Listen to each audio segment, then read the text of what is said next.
ಮಾದಿಗೊಂಡನಹಳ್ಳಿ ಗ್ರಾಮ ಪಂಚಾಯಿತಿಯ ನೂತನ ಹಾಗೂ ವಿನೂತನವಾದಂಥ ಕಟ್ಟಡದ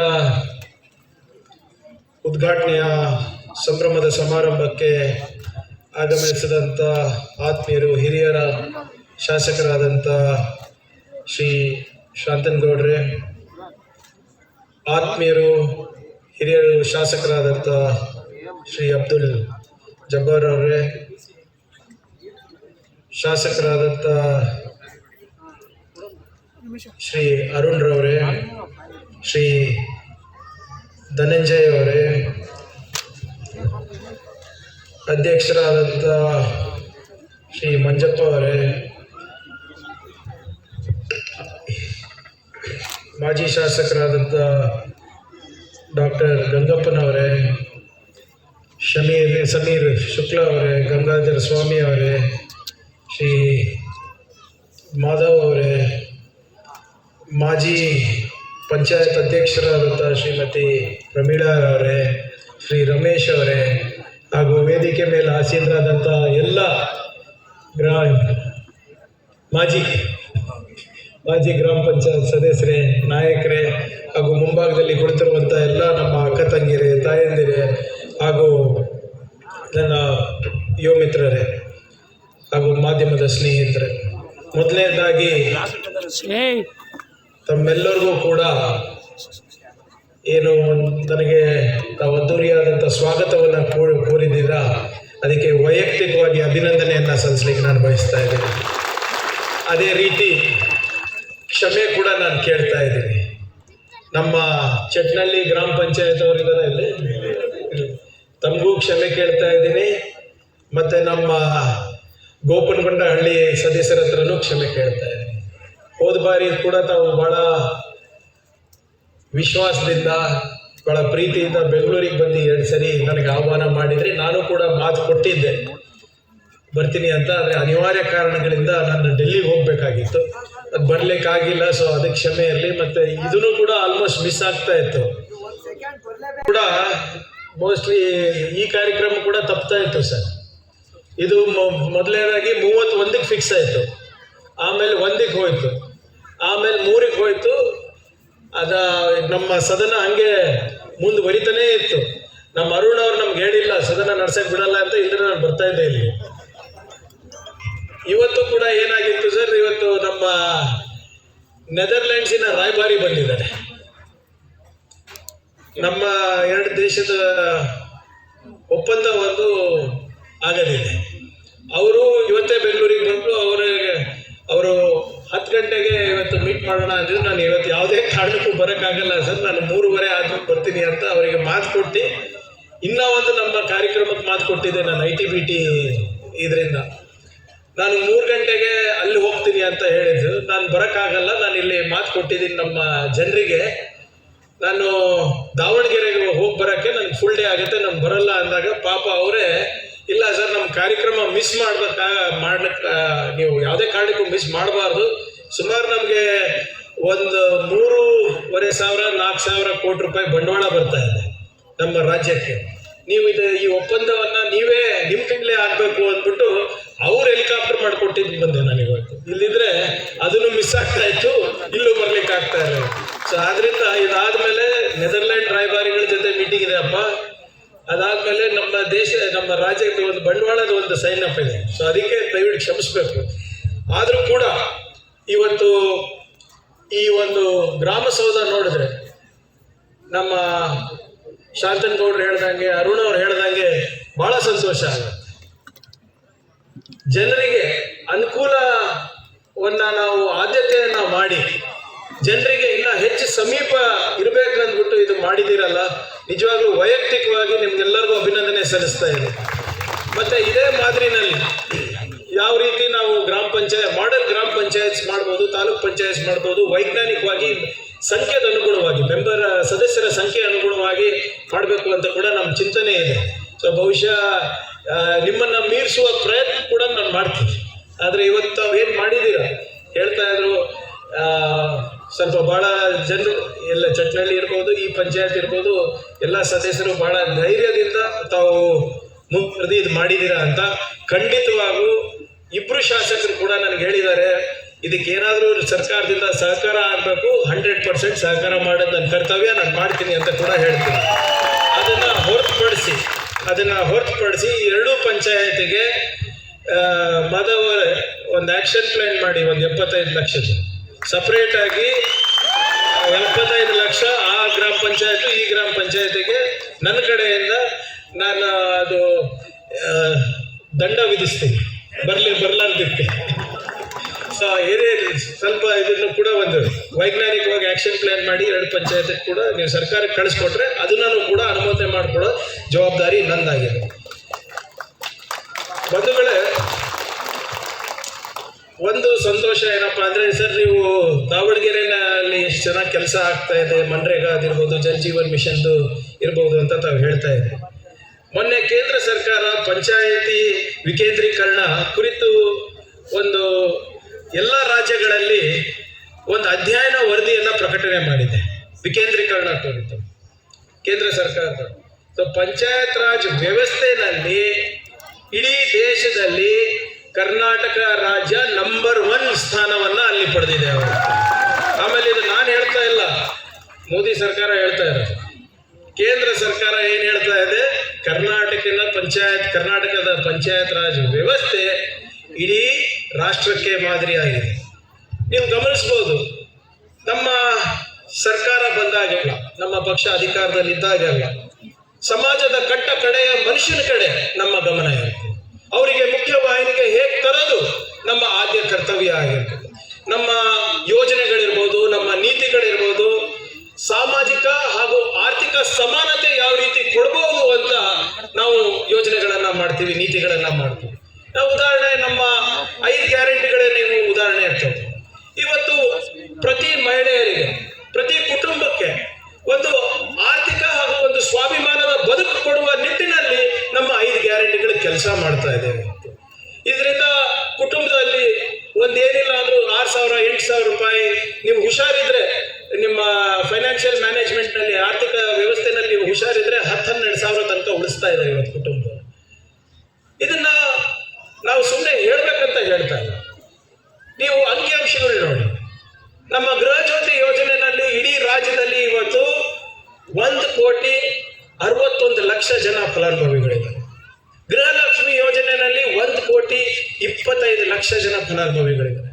ಅನ್ನಭಾಗ್ಯದಲ್ಲಿ ಸುಮಾರು 4 ಕೋಟಿ ಜನರಿದ್ದಾರೆ. ಪ್ರತಿನಿತ್ಯ 35ರಿಂದ 40 ಲಕ್ಷ ಮಹಿಳೆಯರು ಉಚಿತವಾಗಿ ಇವತ್ತು ಬಸ್ ಪ್ರಯಾಣ ಶಕ್ತಿ ಯೋಜನೆಯಲ್ಲಿ ಮಾಡ್ತಾ ಇದ್ದಾರೆ.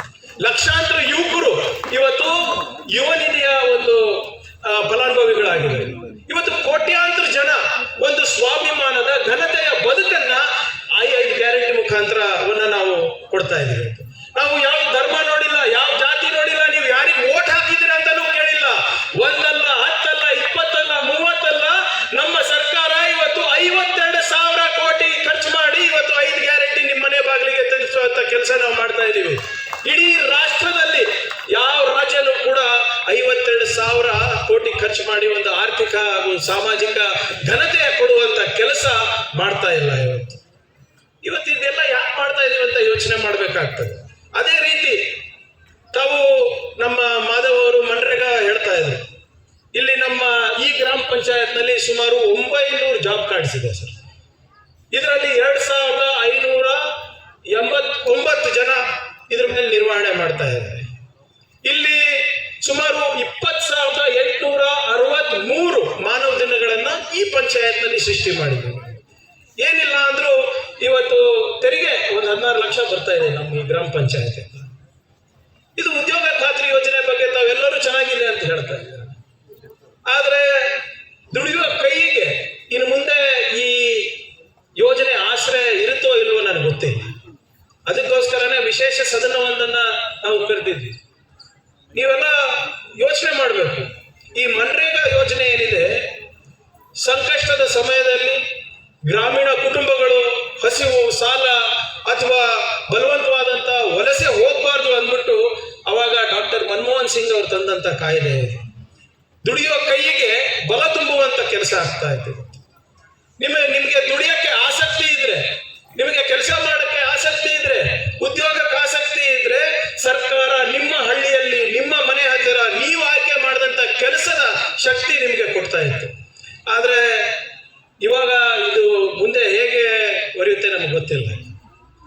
ಮನ್ರೇಗಾ ಅಂತ ಯೋಜನೆ ಏನಿದೆ, ಇದು ವಿಶ್ವದ ಅತಿ ದೊಡ್ಡ ಉದ್ಯೋಗದ ಹಕ್ಕು ಆಧಾರಿತ ಕಾರ್ಯಕ್ರಮ ಆಗಿದೆ.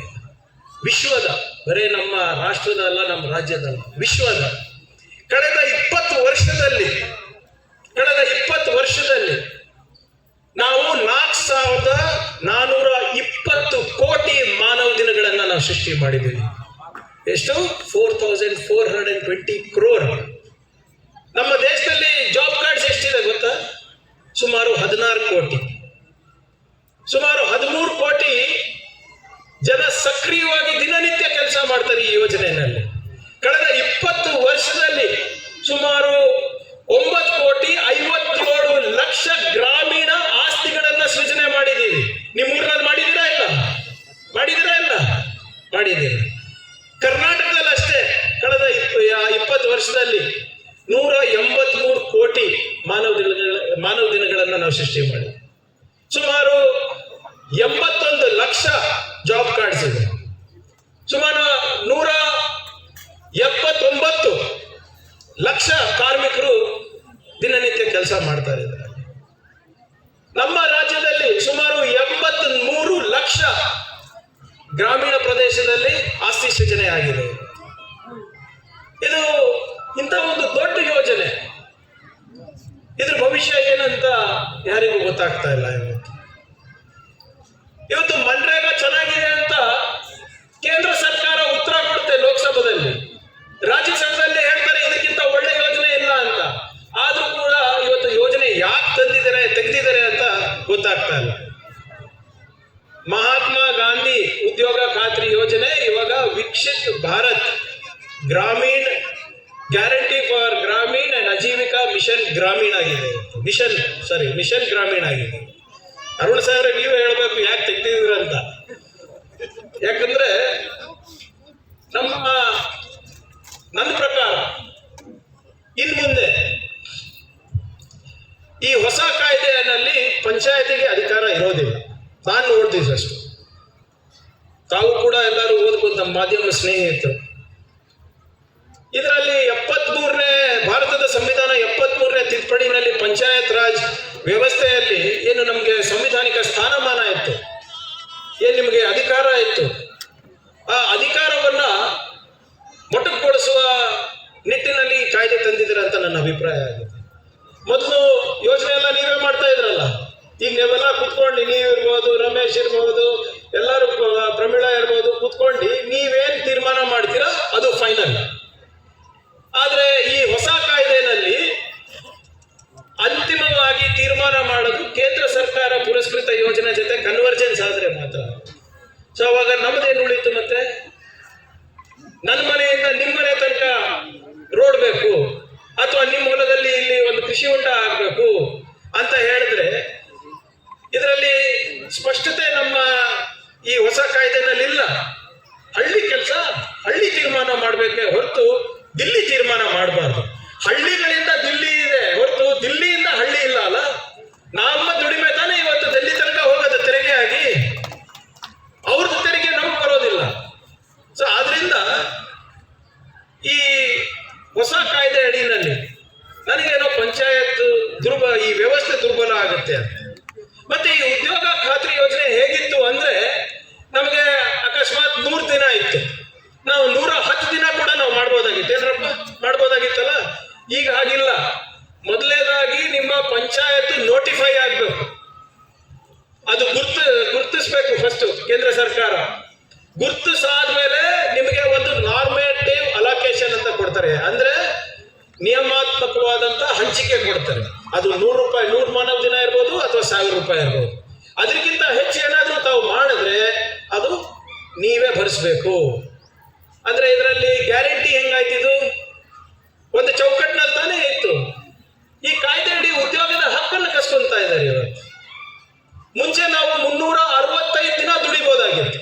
ಯಾವಾಗನ ಹೋಗಿ, ಅದು ನೀವು ಹಬ್ಬ ಇರ್ಬೋದು, ಹುಣ್ಣಿ ಇರ್ಬೋದು, ಏನಿದ್ರು ಕೂಡ ನೀವು ಹೋಗಿ ಪಂಚಾಯತ್ ನಲ್ಲಿ ಕೆಲಸ ಕೇಳಬಹುದಾಗಿತ್ತು. ಆದ್ರೆ ಈಗ ಕಾರ್ಮಿಕರು 365 ದಿನ ಕೆಲಸ ಕೇಳಕ್ಕಾಗೋದಿಲ್ಲ. 60 ದಿನ ನಿಷೇಧ ಮಾಡಿದ್ದಾರೆ ಕೃಷಿ ಚಟುವಟಿಕೆಗಳಿಂದಾಗ. ಈಗ ಏನಾಗುತ್ತೆ, ಹಿಂಗೆ ನಿಷೇಧ ಮಾಡಿದಾಗ ಮುಂಚೆ ನಾನು ಹೋಗಿ ಉದ್ಯೋಗ ಖಾತ್ರಿ ಯೋಜನೆ ಅಡಿನಲ್ಲಿ ದುಡಿದ್ಬಿಟ್ಟು ನನಗೆ ಕನಿಷ್ಠ ವೇತನ ಸಿಗ್ಬೋದಾಗಿತ್ತು. ಆದ್ರೆ ಇವಾಗ ನಿಷೇಧ ಆದ್ಮೇಲೆ ನಾನು ಯಾರ ಹತ್ರ ಹೋಗ್ಬೇಕು? ನಾನು ಮತ್ತೆ ಹೋಗಿ ಶಾಂತನ್ ಗೌಡ್ರ ಮನೆ ಮುಂದೆ ನಿಲ್ಬೇಕಾಗ್ತದೆ. ಅದು ಆಮೇಲೆ ಬರ್ತದೆ ಸರ್. ಈಗ ನಾನು ಗೌಡ್ರ ಮನೆ ಹತ್ರ ಅವ್ರ ಹೊಲದಲ್ಲಿ ಹೋಗಿ ದುಡಿಬೇಕಾಗ್ತದೆ. ಗೌಡ್ರು ಏನ್ ಹೇಳ್ತಾರೆ, ನೋಡಪ್ಪ ನನಗೆ ಈ 355 ರೂಪಾಯಿ 400 ರೂಪಾಯಿ ಕೊಡಕ್ಕಾಗಲ್ಲ, ನಾನು 250 ಕೊಡ್ತೀನಿ, ಬರಂಗಿದ್ರೆ ಬಾ. ಈಗ ಸರ್ಕಾರದ ಕೆಲಸ ನಡೀತಾ ಇಲ್ಲ, ನನ್ಗೆ ಉದ್ಯೋಗ ಬೇಕಾಗಿದೆ, ನನಗೆ ದುಡ್ಡು ಬೇಕಾಗಿದೆ, ದುಡಿಮೆ ಬೇಕಾಗಿದೆ. ಸೊ ಅನಿವಾರ್ಯವಾಗಿ ನಾನು ಹೋಗಿ ಅಲ್ಲಿ ದುಡಿಯುವಂತ ಯೋಜನೆ ಆಗುತ್ತೆ. ಸೊ ಕಾರ್ಮಿಕರು ಗುಲಾಮರಾಗ್ತಾರೆ. ನಮ್ಮ ಮನ್ರೇಗಾ ಯೋಜನೆಯಲ್ಲಿ ಕಾಂಟ್ರಾಕ್ಟರ್ಸಿಗೆ ಅವಕಾಶನೇ ಇರಲಿಲ್ಲ. ಏನೋ ಕದ್ದಿ ಮುಚ್ಚಿ ಅಲ್ಲಿ ಇಲ್ಲಿ ಮಾಡ್ಕೊಂಡಿದ್ರೆ.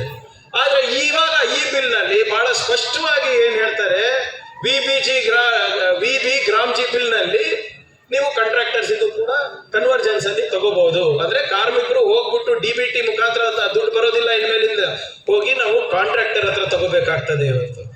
ಆಮೇಲೆ ವಿಶೇಷವಾಗಿ ನಮ್ಮ ರಾಜ್ಯದಲ್ಲಿ ಒಂದು ವಿಶೇಷ ಕಾನೂನಿದೆ ಕನಿಷ್ಠ ವೇತನಕ್ಕೆ. ಪ್ರತಿ ವರ್ಷ ಕನಿಷ್ಠ ವೇತನ ಉದ್ಯೋಗ ಖಾತ್ರಿ ಯೋಜನೆಯಲ್ಲಿ ಹಣ ದುಬ್ಬರಿಕೆಗೆ ಅಥವಾ ಬೆಲೆ ಏರಿಕೆಗೆ ಅಡ್ಜಸ್ಟ್ ಆಗ್ತಾ ಇತ್ತು. 15-20 ರೂಪಾಯಿ ಜಾಸ್ತಿ ಆಗ್ತಾ ಇತ್ತು ಪ್ರತಿ ವರ್ಷ. ಆದ್ರೆ ಈಗ ಅದು ಕನಿಷ್ಠ ವೇತನನೂ ಸಿಗೋದಿಲ್ಲ. ಈಗ ಕೇಂದ್ರ ಸರ್ಕಾರ ಏನ್ ತೀರ್ಮಾನ ಮಾಡುತ್ತೆ ಆ ನಿಟ್ಟಿನಲ್ಲೇ ಇಲ್ಲಿ ಕನಿಷ್ಠ ವೇತನ ಸಿಗುತ್ತೆ. ಈಗ ನಮ್ಮ ಕೆಲವು ಕಡೆ ಮಂಗಳೂರಿನಲ್ಲೆಲ್ಲ 400 ರೂಪಾಯಿ ಕೊಡ್ತಾರೆ, ಇಲ್ಲಿ 355 ಇರಬಹುದು. ಆದ್ರೆ ಇವಾಗ ಕೇಂದ್ರ ಸರ್ಕಾರ ಬೇರೆ ರೀತಿಯಾಗಿ ತೀರ್ಮಾನ ಮಾಡಿದ್ರೆ ನಿಮಗೆ ಆ ಕನಿಷ್ಠ ವೇತನನೂ ಸಿಗೋದಿಲ್ಲ, ಹಣ ದುಬ್ಬರಕ್ಕಿರ್ಬಹುದು ಅಥವಾ ಬೆಲೆ ಏರಿಕೆಗಿರ್ಬಹುದು, ಆ ಅಡ್ಜಸ್ಟ್ಮೆಂಟ್ ಕೂಡ ಆಗ್ಲಿಕ್ಕೆ ಸಾಧ್ಯ ಆಗೋದಿಲ್ಲ. ಸೊ ಆದ್ರಿಂದ ಇದು ಕಾರ್ಮಿಕರನ್ನ, ನಮ್ಮ ಉದ್ಯೋಗ ಖಾತ್ರಿ ಕಾರ್ಮಿಕರನ್ನ ಕಟ್ಟಾಕ್ದಂಗೆ ಆಗ್ತದೆ, ಗುಲಾಮರು ಮಾಡ್ದಂಗೆ ಆಗ್ತದೆ. ಆಮೇಲೆ ನಮ್ಮ ಕಾಯ್ದೆ ಅಡಿನಲ್ಲಿ ಮಹಿಳೆಯರಿಗೆ ಹೆಚ್ಚು ಆದ್ಯತೆ ಕೊಡಬೇಕಾಗಿತ್ತು. ಅದಕ್ಕೋಸ್ಕರನೇ ನಾವು ಒಂದು ಹೊಸ ಯೋಜನೆ ಮಾಡಿದ್ವಿ. ನಮ್ಮ ಸರ್ಕಾರ ಬಂದ ಮೇಲೆ ಕೂಸಿನ ಮನೆ ಅಂತ ಮಾಡಿದ್ವಿ. ಸುಮಾರು 3900 ಪಂಚಾಯತ್ ಕೂಸಿನ ಮನೆಯನ್ನ ನಾವು ಪ್ರಾರಂಭ ಮಾಡಿದ್ವಿ. ಯಾರಾದ್ರೂ ಮಹಿಳೆ ಉದ್ಯೋಗ ಖಾತ್ರಿ ಯೋಜನೆಗೆ ಹೋಗ್ಬೇಕು ಅಂದ್ರೆ ಅವ್ರ ಮಕ್ಕಳನ್ನ ಅಲ್ಲಿ ಕೂಸಿನ ಮನೆಯಲ್ಲಿ ಬಿಟ್ಟು ಹೋಗ್ಬೋದು. ಪೋಷಣೆ ನಾವು ಮಾಡ್ತೀವಿ, ಹೋಗಿ ದುಡ್ಕೊಂಡು ಬಂದು ವಾಪಸ್ ಮಗು ಕರ್ಕೊಂಡು ಹೋಗ್ಬೋದಾಗಿತ್ತು. ಸುಮಾರು 55,000 ಮಕ್ಕಳು ಇವತ್ತು ಪ್ರತಿದಿನ ಕೂಸಿನ ಮನೆಗೆ ಹೋಗ್ತಾರೆ. ಆದ್ರೆ ಈಗ ಕೇಂದ್ರ ಸರ್ಕಾರ ಹೇಳ್ತಾ ಇದೆ ಕೂಸಿನ ಮನೆಗೆ ನೀವು ಅಡ್ಮಿನಿಸ್ಟ್ರೇಷನ್ಗೆ ದುಡ್ಡು ಕೊಡಂಗಿಲ್ಲ ಅಂತ. ಅಂದ್ರೆ ಕಾಯ್ದೆನೂ ಕೂಡ ಅವರು ಸರಿಯಾಗಿ ಓದಿಲ್ಲ ಅಂತ ಅರ್ಥ. ಅವ್ರದೇ ಕಾಯ್ದೆ. ಇದೆಲ್ಲ ಯಾಕೆ ಹೇಳ್ತಾ ಇದ್ದೀನಿ ಅಂದ್ರೆ, ಇದು ನಮ್ಮ ಪಂಚಾಯತ್ ವ್ಯವಸ್ಥೆ ಮೇಲೆ, ರಾಜ್ಯ ಸರ್ಕಾರದ ಮೇಲೆ, ಮತ್ತೆ ಈ ಒಂದು ಒಕ್ಕೂಟದ ವ್ಯವಸ್ಥೆ ಮೇಲೆ ಒಂದು ದಬ್ಬಾಳಿಕೆ ನಡೆದಿದೆ. ಇವರು ಹೇಳ್ದಂಗೆ ಗೌಡ್ರು ಹೇಳ್ತಾ ಇದ್ರು, ಮುಂಚೆ ಇದು 100 ಸರ್ಕಾರದ ಯೋಜನೆ ಇತ್ತು, 100% funded by government of India. ಈಗ 60-40 ಆಗಿದೆ. ಸಂವಿಧಾನ ಏನ್ ಹೇಳುತ್ತೆ, ಕೇಂದ್ರ ಪುರಸ್ಕೃತ ಯೋಜನೆ ಯಾವುದಾದ್ರೂ ನಮ್ಮ ಮೇಲೆ ನೀವು ತರಂಗಿದ್ರೆ, ರಾಜ್ಯ ಸರ್ಕಾರದ ಮೇಲೆ ನೀವು ಕಡ್ಡಾಯ ಮಾಡಂಗಿದ್ರೆ ನೀವು ನಮ್ಮ ಜೊತೆ ಚರ್ಚೆ ಮಾಡಬೇಕು. ಒಂದ್ ವೇಳೆ ನಾವು ಒಪ್ಪಿಲ್ಲ ಅಂದ್ರೆ ಚೀಫ್ ಜಸ್ಟಿಸ್ ಆಫ್ ಇಂಡಿಯಾ ಒಂದು ಆರ್ಬಿಟ್ರೇಟರ್ ಅಂದ್ರೆ ಯಾರಾದ್ರೂ ಸಂಧಾನ ಮಾಡ್ಲಿಕ್ಕೆ ಅಪಾಯಿಂಟ್ ಮಾಡ್ತಾರೆ ಅಂತ. ಇವತ್ತು ನಮಗೆ ಯಾವುದೇ ರೀತಿಯಾದಂತ ನಮ್ಮ ಜೊತೆ ಚರ್ಚೆನೂ ಮಾಡಿಲ್ಲ, ಸಂವಾದನೂ ಮಾಡಿಲ್ಲ, ಸಲಹೆನೂ ಕೇಳಿಲ್ಲ. ಇವತ್ತು ನೇರವಾಗಿ 40% ನಮ್ಮ ಮೇಲೆ ಹಾಕ್ತಾರೆ, ನಾಳೆ ಪಂಚಾಯತ್ ಮೇಲೆ ಬರ್ತದೆ. ನೀವು ಕಟ್ಟಕ್ಕಾಗುತ್ತಾ ಪಂಚಾಯತ್ನವರು? ಹೇಗ್ ಮಾಡ್ತೀರಾ ಈಗ? ಸೊ ಆದ್ರಿಂದ ಈ ಕಾಯ್ದೆ ಏನು ಬಂದಿದೆ ಇದು ಉದ್ಯೋಗ ಹಕ್ಕುಗಳನ್ನ ಕಳ್ಸ್ಕೊಳ್ಳೋದು ಅಷ್ಟೇ ಅಲ್ಲದೆ ಸಂವಿಧಾನದ ಮೇಲೆ ಕೂಡ ದಾಳಿ ಮಾಡಿದಂಗೆ.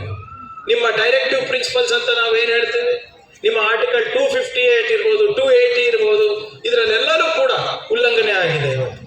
ಇದು ಮತ್ತೆ ಇನ್ನೊಂದೇನಾಗ್ತಾ ಇದೆ ಅಂದ್ರೆ, ಇದು ಯಾಕೆ ನಾನು ಇಷ್ಟೆಲ್ಲ ಅಂಕಿಅಂಶಗಳು ಬಿಡಿಸಿ ಹೇಳ್ತಾ ಇದ್ದೀನಿ ಅಂದ್ರೆ, ನಾಳೆ ಇದು ನಿಮ್ಮ ಮೇಲೆ ಪರಿಣಾಮ ಬೀಳ್ತದೆ. ಇವಾಗ ವಿರೋಧ ಪಕ್ಷದವ್ರು ಏನ್ ಹೇಳ್ತಾ ಇದ್ದಾರೆ, ಇಲ್ಲ ಈ ಹೊಸ ಕಾಯ್ದೆಯಿಂದ ಭ್ರಷ್ಟಾಚಾರ ನಿಲ್ಲಿಸ್ಲಿಕ್ಕೆ ಮಾಡ್ತಾ ಇದ್ದೀವಿ ಅಂತ. 12 ವರ್ಷ ಆಯ್ತು ಮೋದಿ ಸರ್ಕಾರ ಬಂದು, ಇವಾಗ ಇವ್ರಿಗೆ ಜ್ಞಾನೋದಯ ಆಯ್ತು. 12 ವರ್ಷದಿಂದ ಭ್ರಷ್ಟಾಚಾರ ನಡೀತಾ ಇರಲಿಲ್ಲ ಅಂತನಾ?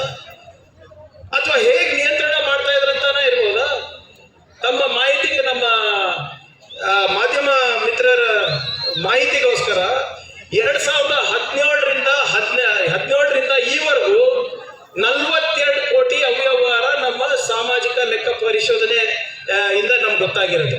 48 ಕ್ರೋರ್ಸ್ನಲ್ಲಿ ನಮ್ಮ ಸರ್ಕಾರ ಬಂದ್ಮೇಲೆ 42 ಕೋಟಿ ವಾಪಸ್ ವಸೂಲಿ ಮಾಡಿದೀವಿ. ನೀವೇ ಯೋಚನೆ ಮಾಡಿ, ಸುಮಾರು 7,000-8,000 ಕೋಟಿ ಪ್ರಾಜೆಕ್ಟ್ನಲ್ಲಿ ಪ್ರತಿ ವರ್ಷ ಬರೀ 50 ಕೋಟಿ 60 ಕೋಟಿ ರೂಪಾಯಿದು ಲೆಕ್ಕ ಪರಿಶೋಧನೆ ಅಬ್ಜೆಕ್ಷನ್ಸ್ ಬಂದಿದೆ. ಅದರಲ್ಲಿ ಕೂಡ ನಾವು ರಿಕವರಿ ಮಾಡಿದ್ದೀವಿ. ಆದರೆ ಬಹಳಷ್ಟು ಬಿಜೆಪಿ ರಾಜ್ಯಗಳಲ್ಲೇ ಇದನ್ನ ಮಾಡಿಲ್ಲ. ನಾವು ಮಾಡಿದ್ದು ಈ ಸೋಷಿಯಲ್ ಆಡಿಟ್ ಅಂತ ನಾವೇನು ಹೇಳ್ತೀವಿ, ಸಾಮಾಜಿಕ ಲೆಕ್ಕ ಪರಿಶೋಧನೆ ಅಂತ ನಾವೇನು ಹೇಳ್ತೀವಿ, ನಾವು ಸ್ಥಾಪನೆ ಮಾಡಿದ್ದು 2013. ಅರುಣಣ್ಣ 2013 ಕರ್ನಾಟಕ, ಉತ್ತರ ಪ್ರದೇಶ್, ಮಧ್ಯಪ್ರದೇಶ 2018, ಗುಜರಾತ್ ಪ್ರಧಾನಮಂತ್ರಿಯವರ ರಾಜ್ಯದಲ್ಲಿ 2022. 3 ವರ್ಷದ ಹಿಂದೆ, 4 ವರ್ಷದ ಹಿಂದೆ, 20 ವರ್ಷದಿಂದ ಸ್ಕೀಮ್ ನಡೀತಾ ಇದೆ. ಬಂದಿರೋದು ಈಗ 2022ಕ್ಕೆ. ಮತ್ತೆ ಹಿಂದಿನ ಸರ್ಕಾರಗಳಲ್ಲಿ ನಾನು ಹೇಳ್ಬಾರ್ದು, ಯಾರಿಗೂ ನಾನು ವೇದಿಕೆ ಮೇಲೆ ಮುಜುಗರ ಮಾಡಬೇಕು ಅಂತಲ್ಲ, ಸತ್ಯ ಹೇಳ್ತಾ ಇದ್ದೀನಿ. ನಾಳೆ ನೀವು ಹೋಗಿ ನೀವು ಚೆಕ್ ಮಾಡ್ಬೋದು ನಾವು ಏನ್ ಹೇಳ್ತಾ ಇದ್ದೀವಿ ಕೂಡ. ದೇವದುರ್ಗದಲ್ಲಿ, ನಮ್ಮ ರಾಯಚೂರಿನಲ್ಲಿ, ಅಲ್ಲಿ 33 PDOs ನಾನು ಸಸ್ಪೆಂಡ್ ಮಾಡಿದ್ದೇನೆ. 33 ಒಂದೇ ತಾಲೂಕಿಂದ 33 PDOಗಳಿಗೆ ಸಸ್ಪೆಂಡ್ ಮಾಡಿದೆ. 100 ಕೋಟಿ ಹಗರಣ ಬರೀ ಒಂದು ತಾಲೂಕಿನಲ್ಲಾಗಿದೆ. ಇದೇ ಉದ್ಯೋಗ ಖಾತ್ರಿನಲ್ಲಿ. ಇದು ಹೇಗೆ ಸಾಧ್ಯ ಆಗುತ್ತೆ? ಅದು PDO ಇರ್ಬೋದು, ಮೆಂಬರ್ಸ್ ಇರ್ಬೋದು, MLAಗಳಿರ್ಬೋದು, ಎಲ್ಲರೂ ಶಾಮಿಲಿದ್ರೆ ತಾನೇ ಆಗ್ಲಿಕ್ಕೆ ಸಾಧ್ಯ ಆಗುತ್ತೆ. ಅದು ನಮ್ಮ ಸರ್ಕಾರ ಬಂದ್ರೆ ಇದು ನಾವು ಗುರುತಿಡಿಸಿ ನಾವು ಮಾಡಿರೋದು. ಇದರಲ್ಲಿ ಭ್ರಷ್ಟಾಚಾರ ಆಗಿದೆ ಅಂತ ಕೇಂದ್ರ ಸರ್ಕಾರ ಹೇಳ್ತಾ ಇದ್ದಲ್ಲ ಪದೇ ಪದೇ. ಗುಜರಾತ್ನಲ್ಲಿ ಏನಿಲ್ಲ ಅಂದ್ರೂ 221 ಕೋಟಿ ರೂಪಾಯಿ ಅವ್ಯವಹಾರ ಮನ್ರೇಗಾನಲ್ಲಾಗಿದ್ದಾರೆ. 2 ಅರೆಸ್ಟ್ ಆಗಿದ್ದಾರೆ. ಇದು ಯಾಕೆ ಹೇಳ್ತಾ ಇದ್ದೀನಿ ಅಂದ್ರೆ, ಆ 2 ಅರೆಸ್ಟ್ ಆಗಿರೋರು ಸಾಮಾನ್ಯ ಜನ ಅಲ್ಲ, ಗುಜರಾತಿನ ಕ್ಯಾಬಿನೆಟ್ ಸಚಿವರ ಮಕ್ಕಳು 2 ಕೂಡ. ಈಗ ಗುಜರಾತ್ನಲ್ಲಿ ಯಾವ ಮಿನಿಸ್ಟರ್ಸ್ ಮಕ್ಕಳಿದ್ದಾರೆ ಅವರೇ 221 ಕೋಟಿ ರೂಪಾಯಿ ಹಗರಣ ಮಾಡಿ ಅರೆಸ್ಟ್ ಆಗಿದಾರಲ್ಲ, ಅದಕ್ಕೇನು ಹೇಳ್ತಾರೆ? ಉತ್ತರ ಪ್ರದೇಶದಲ್ಲಿ, ಮಧ್ಯಪ್ರದೇಶದಲ್ಲಿ ಹೈಕೋರ್ಟ್ ಆರ್ಡರ್ ಮಾಡಿದೆ, ಉದ್ಯೋಗ ಖಾತ್ರಿ ದುಡ್ಡು ಯಾರು ಸತ್ತೋಗಿದ್ದಾರೆ ಅವ್ರ ಅಕೌಂಟಿಗೆ ಜಮಾ ಆಗ್ತಾ ಇದೆ ಅಂತ. ಯಾಕೆ ನಮ್ಮ ರಾಜ್ಯದಲ್ಲಿ ಯಾಕೆ ಆಗ್ತಾ ಇಲ್ಲ ಇಲ್ಲಿ? ಯಾಕಂದ್ರೆ ನಾವು ಇಲ್ಲಿ ಸ್ಟ್ರಿಕ್ಟ್ ಮಾಡಿದ್ದೀವಿ, ಲೆಕ್ಕ ಪರಿಶೋಧನೆ ನಾವು ಮಾಡ್ತಾ ಇದ್ದೀವಿ. ಅಲ್ಲಿ ಯಾಕೆ ಆಗ್ತಾ ಇಲ್ಲ? ಅದಕ್ಕೇನು ಉತ್ತರ ಇದೆ? ಅದಕ್ಕೇನಾದ್ರೂ ನಾವು ಕೇಳಿದ್ರೆ ಅದಕ್ಕೆ ಉತ್ತರ ಇದೆ. ದಯವಿಟ್ಟು ಕ್ಷಮಿಸ್ಬೇಕು. ಇಲ್ಲಿ ನಮಗೆ ನಮ್ಮ ರಾಜ್ಯಕ್ಕೆ ಸಾಕಷ್ಟು ಅನ್ಯಾಯ ಆಗ್ತದೆ. JJM ಬಗ್ಗೆ ತಾವು ಮಾತನಾಡ್ತಾ ಇದ್ರಿ ಸರ್.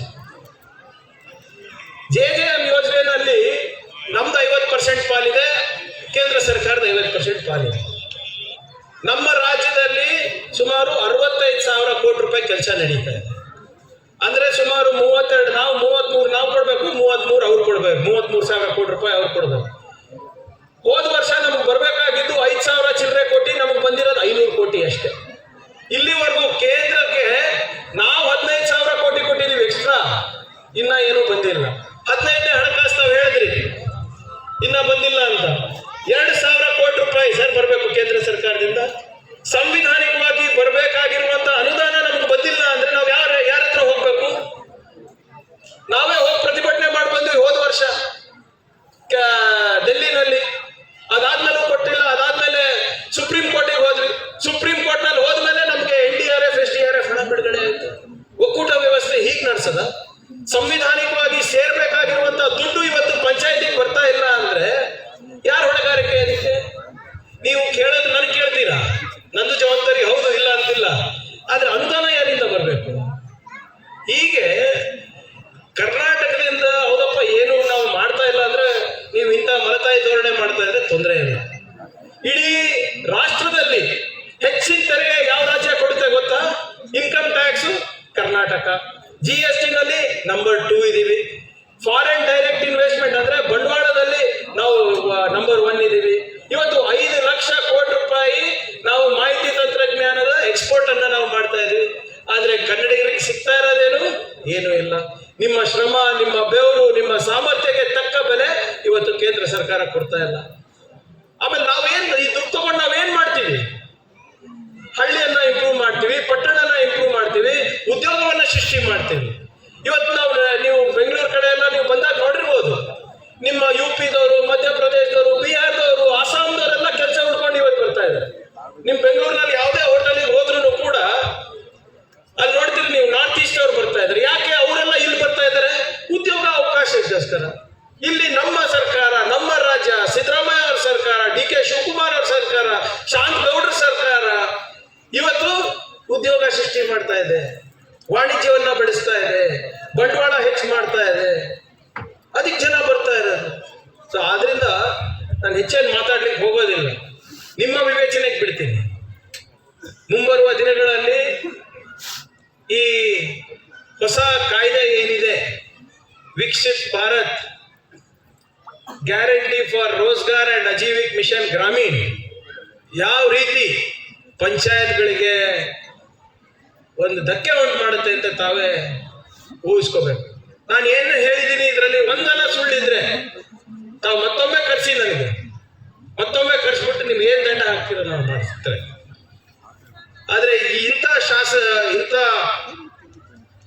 ಶಾಸನಗಳಿದೆ ಏನಿದೆ ಅಲ್ಲ, ಜನರ ಜೊತೆ ಒಂದ್ಸರಿ ಕನ್ಸಲ್ಟೇಷನ್ ಮಾಡ್ಬೇಕಾಗಿತ್ತು, ಸರ್ಕಾರಗಳ ಜೊತೆ ಕನ್ಸಲ್ಟೇಷನ್ ಮಾಡ್ಬೇಕಾಗಿತ್ತು, ಪಂಚಾಯತ್ ಮೆಂಬರ್ಗಳ ಜೊತೆ ಕನ್ಸಲ್ಟೇಷನ್ ಮಾಡ್ಬೇಕಾಗಿತ್ತು.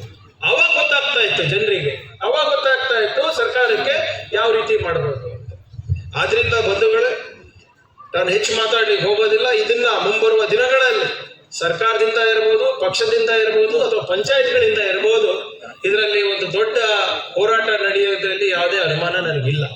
ಯಾವ ರೀತಿ ರೈತರ ಕಾಯ್ದೆಯನ್ನ ಕೇಂದ್ರ ಸರ್ಕಾರ ಹಿಂಪಡಿತು, ಅದೇ ರೀತಿ ಈ ಒಂದು ಕಾಯ್ದೆ ಕೂಡ ಇವತ್ತಿಲ್ಲ ನಾಳೆ ಹಿಂಪಡಿಲೇಬೇಕಾಗುತ್ತೆ. ಯಾಕಂದ್ರೆ ಇದು ಸಂವಿಧಾನ ವಿರೋಧಿ ಇದೆ, ಪಂಚಾಯತ್ ವಿಕೇಂದ್ರೀಕರಣದ ವಿರೋಧವಿದೆ, ಮತ್ತೆ ಕಾರ್ಮಿಕರು ಮತ್ತು ನಮ್ಮ ಜನರ ವಿರೋಧಿ ಕೂಡ ಈ ಕಾಯ್ದೆ ಆಗಿದೆ.